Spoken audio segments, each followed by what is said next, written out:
All right, everyone. Let's dig into a May 2022 market update. It's been a little while since I did the last market update. It was a pretty smooth ride in the markets, in what we were focusing on up until about April, and things started, the volatility really started kicking in, and the market really started moving lower pretty quickly once April started. So I wanted to give everybody an update. I wanted everybody to zoom out a little bit because I think if you were to just look over the last couple of months, it's a very scary event that's happening right now. The volatility usually gets people extremely worried. I don't blame them because this bout of volatility is pretty extreme. This is not something we've seen ever and or in a very long time.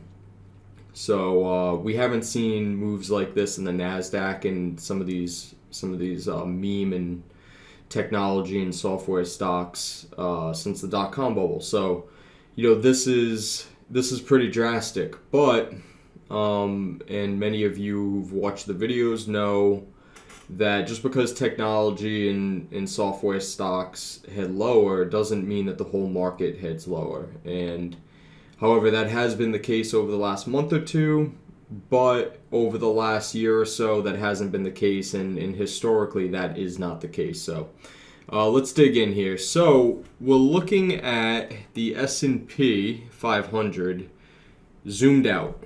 Here's your dot-com bubble. You had the really strong uptrend in the 90s. You have your dot-com bubble crash. You have, if you zoom out on this here, kind of have this one move down, tries to come up a little bit, two move down, three move down, and then takes about a year to find a bottom before it heads up to the global financial crisis highs, and then we do it all over again. As you could see, long-term picture, you could survive these if you have a long time horizon. Short-term picture, you really don't want to get caught at these tops if you have, a 5 to 10 year time horizon. So, what are we seeing now? The S&P year to date is down 17%.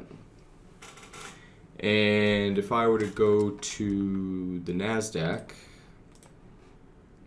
so if I were to look at the S&P and the Nasdaq, so you got the S&P down about 17%, the Nasdaq's down about 25%.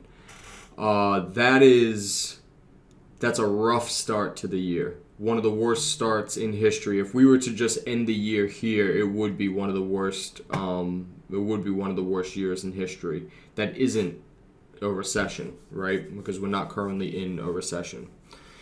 So,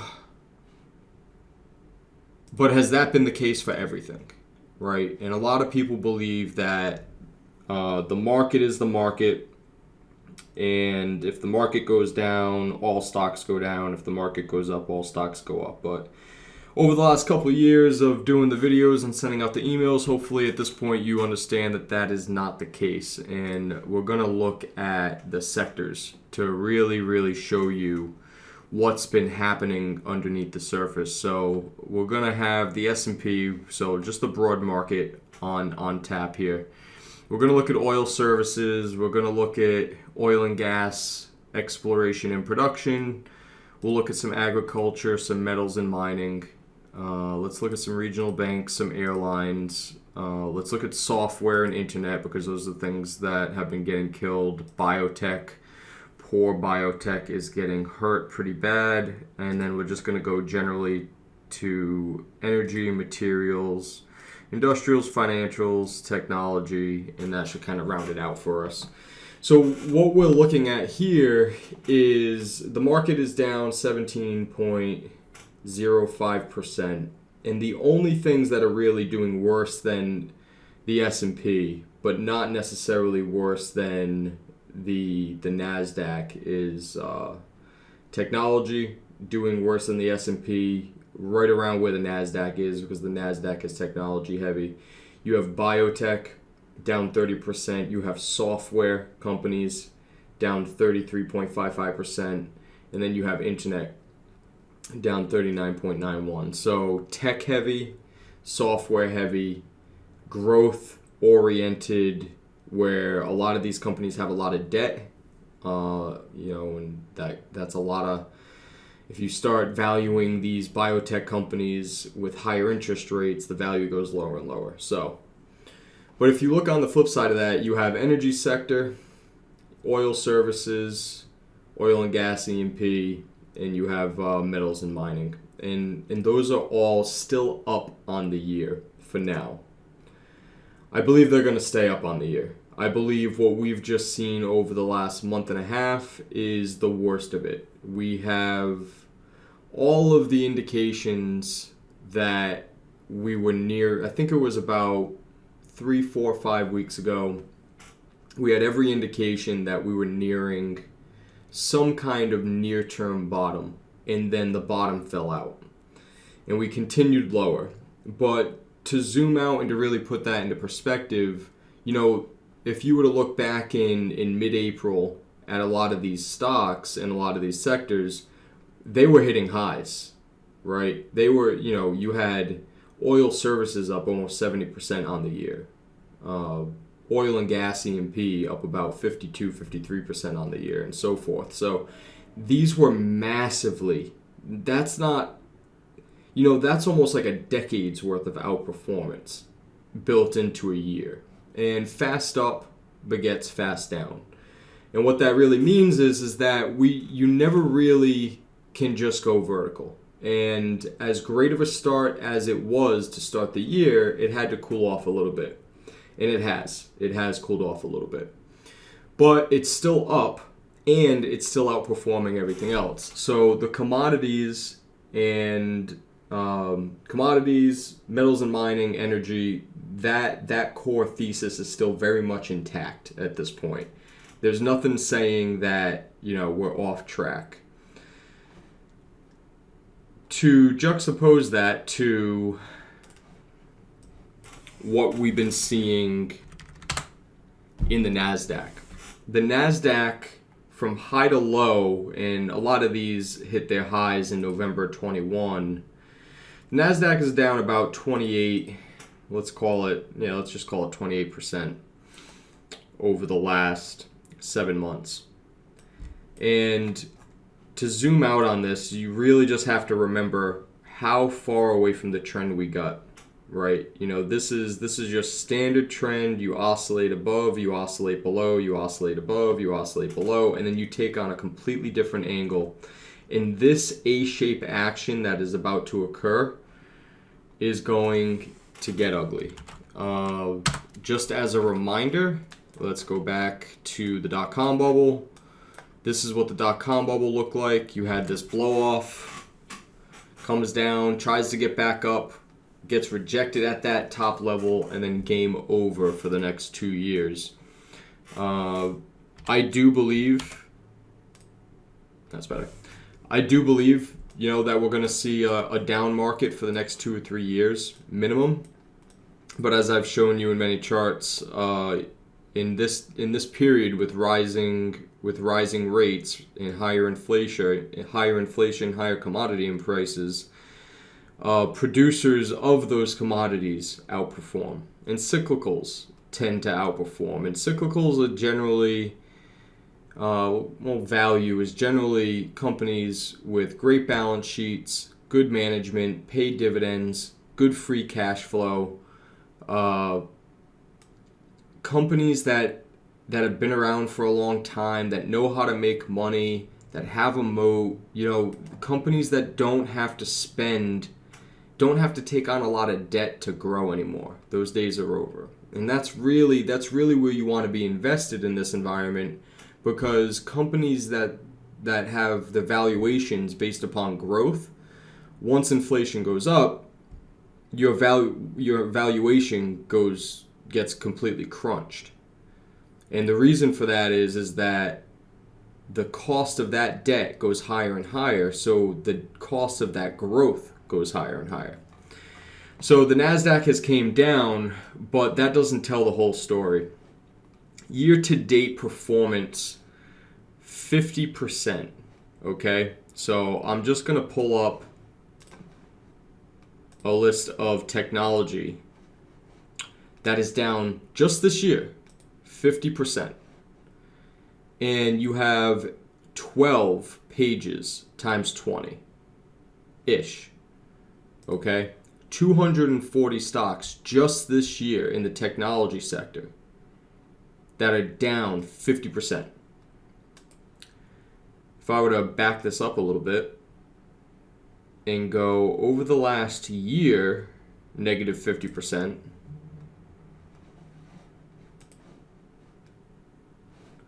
it's loading. I guess you have about 12 as well. So that's pretty bad. That's a lot of discounting going on. To start showing you some of these, everybody's favorite Peloton IPO'd back in September 2019. You are currently below that IPO price. That is an A, right? Fast up begets fast down. It's always exciting on the way up. This company's going to grow. Nobody's ever going to go back to the gym. This company is so locked in. They have reoccurring revenue. They sell hardware. They sell software. This company is great. Not so much, right? Beyond. Everybody is going to go vegan. Everybody's going to be a vegetarian. We are going to stop ruining the planet with cow farts. So we're going to all eat Beyond Meat. And it IPO'd back in May of 2019. It is below its IPO price, and after hours, it's down about 22.43%. There was another one that I had actually forgot, which was Crowd. Oops. Crowd is not back down to its IPO, but boy, that's not looking great, right? So you can imagine that's going to be another A-shaped movement. Everybody's e-commerce platform, Shopify, had a decent little trend, IPO'd back in 2015. This thing is getting heavily discounted right now. So down about 81, let's call it 80% since November 2021. DocuSign, everybody uses DocuSign. Nobody is going back to the office anymore. Nobody's going to meet in person anymore. Give me Zoom and give me DocuSign. IPO'd back in April 2018. This thing has came all the way back to March 2020 levels. Again, A-shaped movement is no good. Speaking of Zoom back to 2020 levels, okay? So, I mean, I could go through 100 of these. You know, I showed you all the pages of them. It is just ugly out there right now. Square. I mean, you're talking about stocks that are down 60, 70, 80%.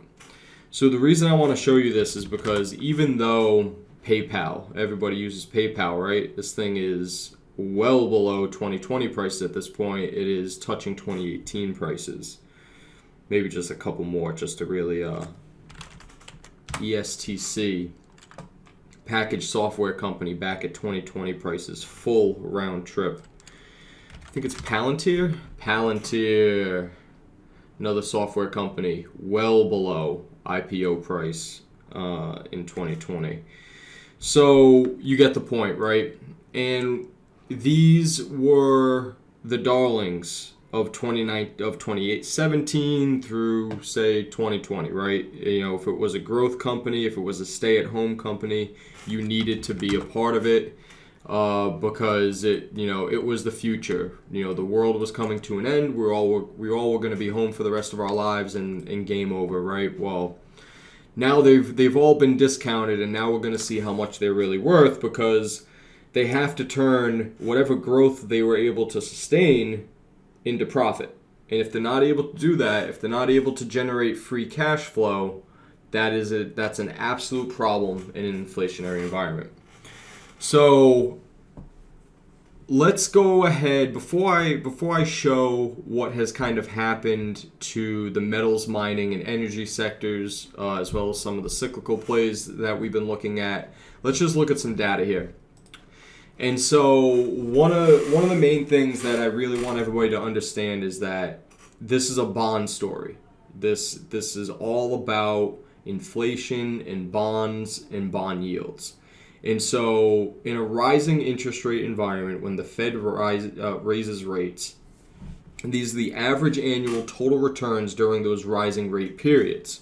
You could see energy, financials, materials, industrials is where you need to lean during those periods. So we've been talking about this since 2019. We were early. Obviously, people love technology so much that it's like always going back to the well with that kind of stuff. But in this environment, you're really going to figure out which of these technology companies have like long-term, what's the best way to say it? You know, which of these companies are going to have legs? Which of them are going to last the longest, right? You know, what's the next Apple? What's the next Microsoft? What's the next Cisco and Oracle? And what's, you know, what are those next companies? Because they all went through their sentiment cycle of everybody was excited, complete euphoria, and now everybody is completely like tapped out of all of their favorite software names. So we're in a rising rate environment.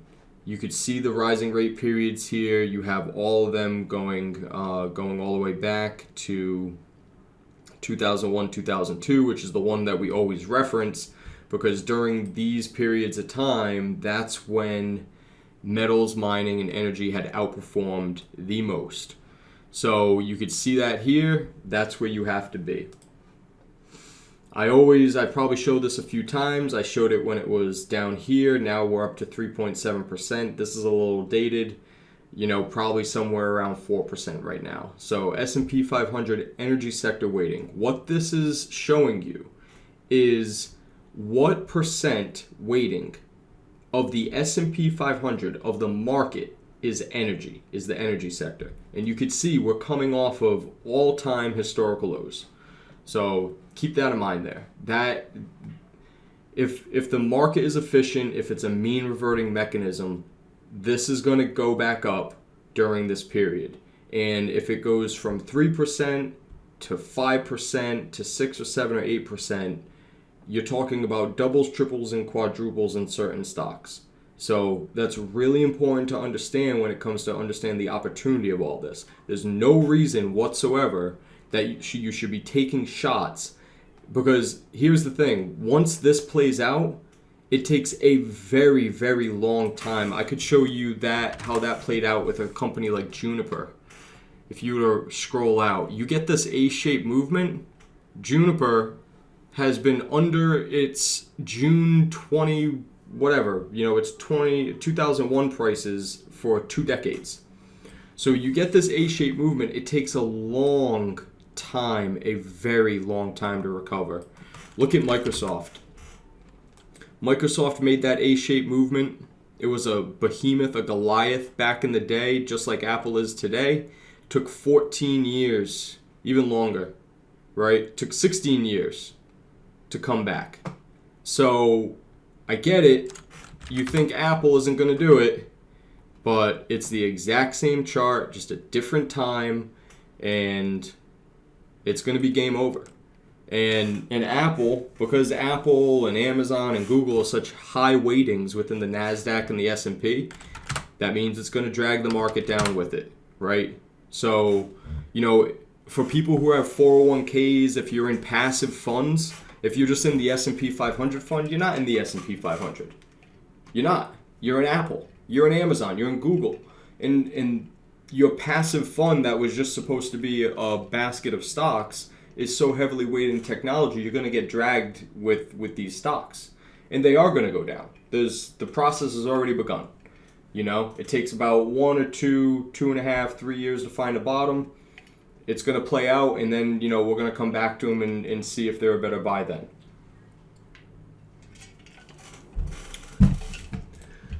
Next. Commodity performance relative to stocks, it looks pretty much like this, right? So as the weighting goes up, you can imagine that they will continue to perform. From a supply-demand perspective, how does this continue, right? So crude prices.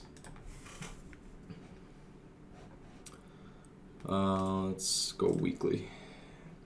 Let's get rid of some of my short-term technical analysis stuff here. So let's take a zoomed out look. So this happens in commodities too. Okay, this happens on the way up and this happens on the way down. A-shaped movement is deadly. It is the death knell, right? Because it shows euphoric enthusiasm and it's game over when you see it. You see something go straight up, you get out. Period, end of story. Because nothing good comes from straight up. I digress. This is crude, chart of crude. You could see, obviously, we talk about the rise in crude prices, the benefit to oil companies back in the day. The reason why oil came down, obviously because of the global financial crisis, but the reason why oil has been subdued for the better part of 12, 13 years is that we had a lot of companies, a lot of oil and gas producers spending a lot of money on capital expenditures, upping production levels because they were betting on higher oil prices. So production goes up, but then what happens is we stay in a very low growth environment for the last 12 years. So you have low, very not really growing demand overall, not a lot of GDP growth within the United States. So the demand side goes down and the supply side had remained high. And so that's how you get you get oil coming down, but that's also how you get ExxonMobil coming down, because what happened to them is that they bet the farm on higher oil prices and oil went lower. And so they became, they were still a profitable company, but the growth side of things, because the commodity that they sell was going down, that was a problem for them. So they became just just making money but not growing. Just a very, very low growth company. And so that's what had happened. So, you fast forward, oil goes negative. Right, in March of 2020, you essentially say the whole entire globe is shut down, zero demand, that's what happens. So why is oil going to remain elevated now? What's different this time? The difference is a few things. One, the United States, the companies within the United States that produce oil and gas, they stopped investing in themselves. They paid dividends, they did share buybacks, they stopped drilling new wells at a high pace, they really put a cap on their capital expenditures. They put a limit on it, they put a roof on it. They made sure that they were extremely prudent in how they used their free cash flow to ensure that they would not turn back into this situation where if oil had stayed low again, they wouldn't get caught with all this additional expense and not a high commodity price. To turn production up for these companies does not happen overnight. It doesn't happen in a week, a month, a quarter. It takes a long time to ramp production. It takes a long time for the rigs to drill or to build the rigs that drill and so on and so forth. I'm not an oil expert, but from everything that I'm told from the guys who work at these companies, it takes a very long time, okay? So this doesn't happen in a year or two to ramp up production. And so you have trillions of dollars of stimulus, peaking demand, and now the supply side of the equation can't ramp up to that demand quick enough.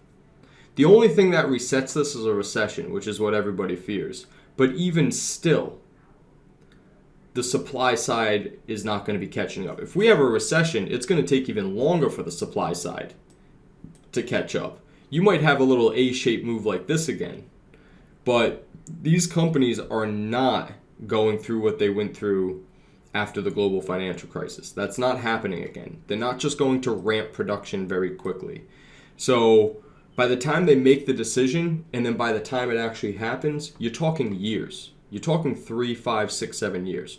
So that's going to put a cap on the supply side of things. As far as the demand side of things is concerned, like I said, the trillions of dollars of stimulus, and the only thing that can hold it back from the demand perspective is if we did have a recession. But even still, we're in a moment right now where it's really hard to judge if we're going to go back into a mini recession or not, because you have corporate profits that are very high, you have job openings that continue to go up, but then you have net worth, household net worth at all-time highs. But then on the flip side of that, you have savings that have gone down, you have credit card debt that has gone up. So there's kind of a lot of conflicting things that are happening from a macroeconomic perspective that is tough to really judge. Hey, are we actually going to have a recession? Are we going to bring the demand side of this equation down?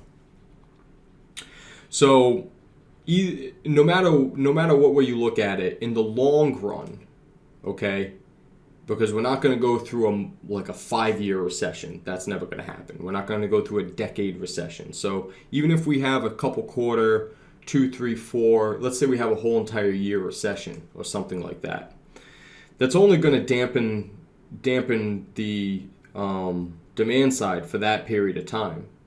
And a lot of these oil companies are having a hard time getting steel to build the rigs, to do the drilling, having a hard time getting employees to get the job done.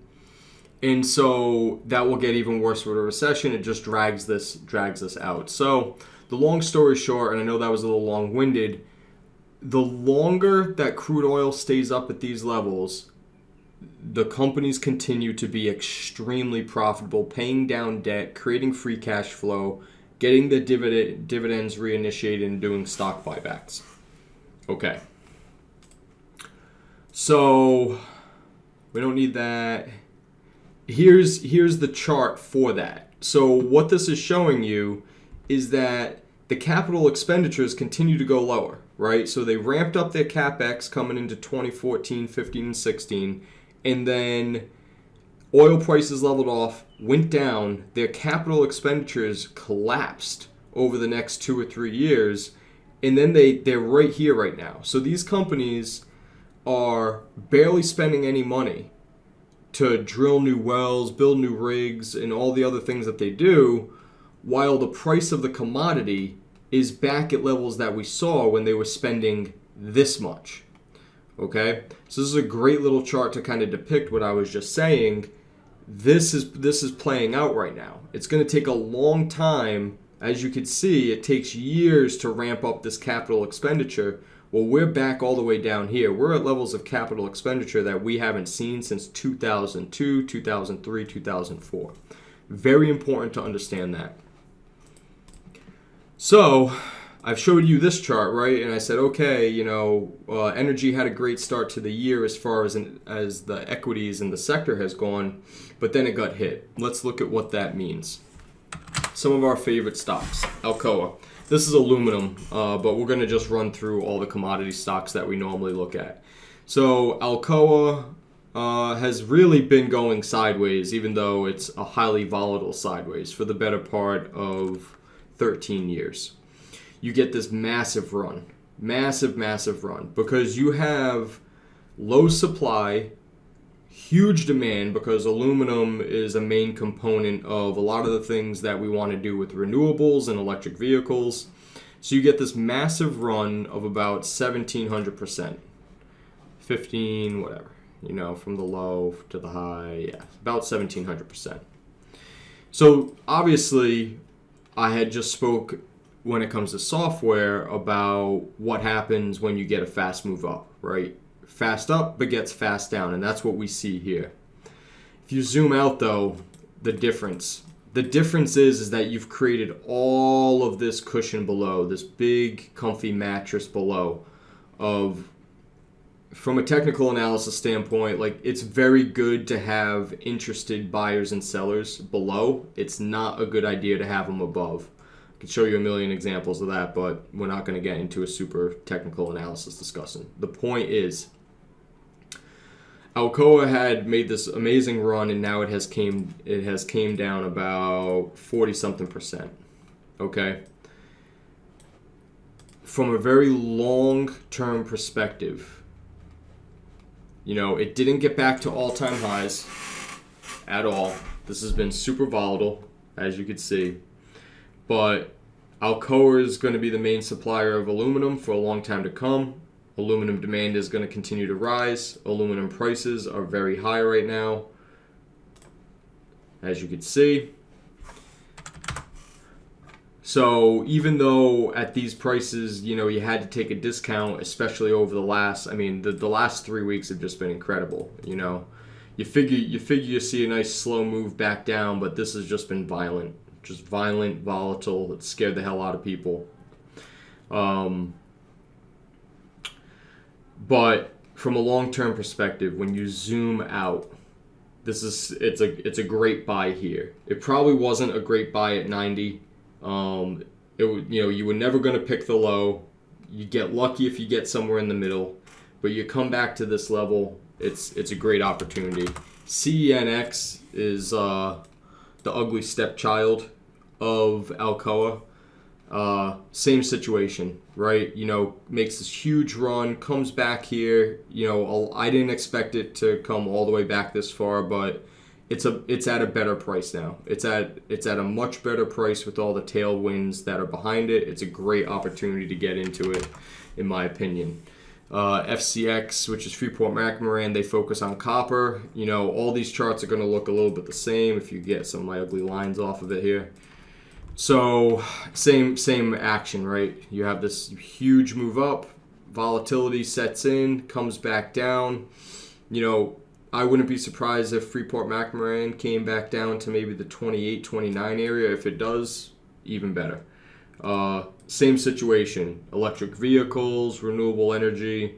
If I haven't showed you how many tons of copper, aluminum, lithium, so on and so forth that is needed for this renewable transition, that should be, go back to my prior videos. It should get you excited. IVPAF is, I wouldn't say it's the ugly stepchild of Freeport. Ivanhoe Mines actually has, they have one of the greatest discoveries of copper in human history. They are currently, I don't know if they're in the production phase of it right now, but they own a decent portion of that discovery, which is good. So still, it used to be a little bit of a penny stock. Now it's really had some legs since copper has greater demand and copper prices have risen. Looks very good. Let's move over to some oil. So ExxonMobil, we talk about this. If you were to just kind of look at ExxonMobil and Apple, the generals lead on the way up, the generals lag on the way down. Apple, one of the last behemoths in the technology sector to get hit. You could see that it's barely down from its all-time highs, and that's because it's a general, and on the way down, generals lag. On the way up, ExxonMobil is a general. It absolutely is one of the best companies in the energy space to be invested in. It's had a great run on the way up. Generals lead. That's absolutely what it has done. ExxonMobil, you look at Laredo Petroleum, a lot of these smaller cap names have been building out the base. We love seeing bases getting built out because then once it gets up into this area, that's where it gets fast. So LPI coming back down. I could see it coming back into the 40, let's call it the 40, 45, 50 area. If it does, excellent buy. That thing is going to have a lot of legs. REI, this is another great one. That has some legs to it as well. You look at like an MRO, a CLR, a lot of these companies, these are some of the leaders as well. They've had a great trend to them this whole entire time. Not a ton of, more like consolidation, not a ton of like rapid volatility on the way on this recent move down. So those have been all right. What else is there out there? Oh, steel stocks, of course. They all kind of look the same. You look at United States Steel, comes up, consolidates all of 2021, just sideways action, makes this huge move out of that range, comes back and checks into the mattress, checks into that range. Excellent action. Fast up, but gets fast down, but at least it has something to fall into. You look at the difference between that and say I think maybe a DocuSign would be a good one. DocuSign, like, why didn't DocuSign stop at 170? Why didn't it stop at 150, 140, 130? Why does it keep going down? The majority of the prices, if you think about an accumulation phase for funds, they try to get in at the lowest price. This is what happens when retail investors get involved. They get excited, they tell their neighbor, they tell their cousin, they tell their aunt, their uncle, and this is what happens. So retail investors get involved, but the smart ones always buy low, and sometimes they buy in the middle, but they never buy the high. So they sell the high, and then that's why you get this kind of just waterfall movement that happens. So DocuSign is coming back into its base right here, and that's why it's gonna hopefully, DocuSign is gonna slow down over there. You can look at, is Roku another one that kind of has that same thing? Yeah, so Roku's another one. This thing IPO'd back in 2017. It built up some foundation here, but if I were to just pull up a sentiment cycle chart. Helps if I spell it right, but it doesn't matter because Google takes care of that for me. That one sucks. This one's good. Okay.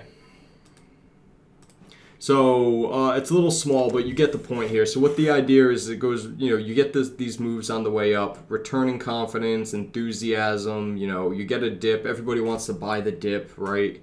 And then you get these moves down, and they're fast.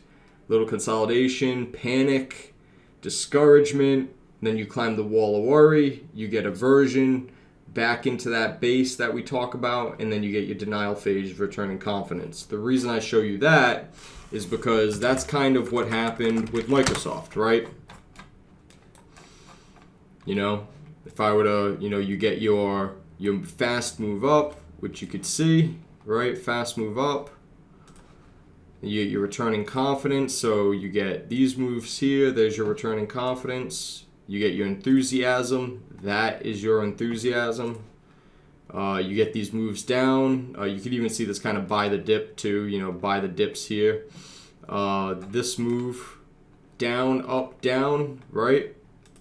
See that here? Down, up, down. And then you get the panic, the discouragement. So that's kind of what happened with Microsoft. And then it took a while for this period, right? The panic, discouragement, wall of worry, and aversion. But it finally got out of that, and so on and so forth. So again, the reason I show you these things is that hopefully it all kind of connects the dots for you, because you look at like a Coinbase. Well, why is Coinbase just, besides that they came out and said, hey, if we go bankrupt, we're taking everybody's coins. That wasn't a great move on their part, but also there's nothing down here, right? There's no buyers or sellers that have ever been down here. You're in complete price discovery mode right now. And so you could see that. So back to steel. So the point is that you have a lot of buyers and sellers. You have a lot of activity here. That's usually very good for the price of a stock. So that's why it should contain it. CLF, exact same chart pretty much. So both of those steel stocks that we look at. If you want to look at some airlines, we talked about airlines being priced at 2020 levels like nobody's flying. Man, these airports are full. Delta Airlines came out with a crazy good earnings report. The only thing that tends to bring airlines down a little bit is oil. Airlines hedge oil and their jet fuel very well in the futures market. It's one of the things that they do best, besides ripping off customers. So you have to. So I would really consider that. And I know these companies go bankrupt and they get bailed out and stuff like that. But I do think airlines are a little bit like the financial industry, a little bit too big to fail. Always going to get bailed out. It's not a good thing. I don't like it. I wish it didn't happen. I wish some of these companies would just fail and refresh, but it doesn't. So I think being at these levels is a pretty good long-term 5+ year buy. especially with some of the earnings that have been coming out of this industry. So, you're still back at those March 2020 levels, spending a long time just kind of going sideways and consolidating. You look at some of the equipment names. Manitowoc's actually coming all the way back. That's mainly because steel and aluminum prices and copper prices have been going up. I think a lot of these companies are going to figure out how to pass that cost on to the customer. I think these companies will be all right in the long term. A little bit of pain right here, but I think, again, long term, I think these will be all right. So, was there anything else? I don't think there was. The subject line to the email was "This too shall pass, zoom out." And I really do think you need to zoom out. This is the market right now, and you're going to get some violent rallies that come after this. But I do think we're in a 2 to 3 year bear market. I don't like to set price targets. It's just going lower. I don't know how much lower. I don't know how long necessarily. But, we've looked at how commodities, energy, financials, materials, industrials outperform during inflationary periods. We're in an inflationary and rising rate period. That's kind of where you need to be positioned. Talked about how you need to stay away from passive funds of just investing in the S&P. Well, the S&P is, 40-50% technology weighting of the 5 biggest companies in the world. You're not really in the S&P. You're not really in the market. And you should definitely stay away from those. If anybody has any questions, please shoot me an email. I actually finished all of my financial advisor tests finally, so I gotta go through some licensing, and then I'll finally be a full-fledged financial advisor. So that's the good news on my end. Hopefully everybody's doing well. Hopefully everybody's surviving the volatility in the market. This too shall pass. The market will recover. All the commodity stocks will likely recover. We should be fine. But there is going to be a lot of volatility to come. So kind of got to gear up for that. All right, everyone. Take care.